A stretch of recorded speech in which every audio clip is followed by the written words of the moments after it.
Cut cut రైతులకు నా నమస్కారాలండి. సో ఇది ఈరోజు డేట్ వచ్చేసి జూన్ 11, 2026 అండి. ఇప్పుడు మనకు ఖమ్మం జిల్లాలో వర్షపాతం అనేది ఈ మధ్య కాలంలో అసలు ఒక్క వర్షం కూడా పడలేదు. ఈ మధ్య 2 డేస్ బ్యాక్ అయితే ఒక వర్షం పడ్డది. ఆ వర్షాధారంగా మనం దుక్కులైతే చేసుకున్నాం. సో నా పొలంలో నేను వేసుకునే విత్తనాలు వచ్చేసి ఈరోజు తెలియజేస్తాను మీకు. మొత్తం 6 ఎకరాల్లో అయితే పత్తి సాగు అయితే చేయబోతున్నాం. సో మనం ఇంచులొచ్చేసి 35, 33 ఇంచులు గ్యాప్‌తోని ఇవి బోదెలనేవి తొలిచుకున్నామండి. 30 ఇంచులు రావచ్చు. బోదెలైతే బాగా పడ్డాయి.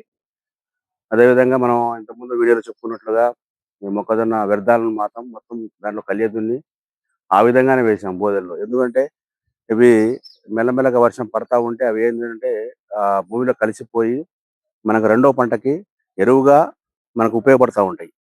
సో ఈరోజు టాపిక్ వచ్చేసి మనం ఈరోజు 6 ఎకరాల్లో 2 ఎకరాల్లో CCH 369 మనం స్టార్టింగ్‌లో టాప్ బెస్ట్ విత్తనాల్లో చెప్పుకున్న విధంగా టాప్ విత్తనం అయితే ఇదే చేసుకున్నాం.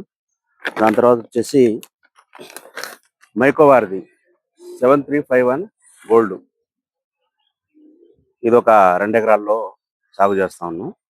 దాని తర్వాత వచ్చేసి US 704 ఇదొక 2 ఎకరాల్లో.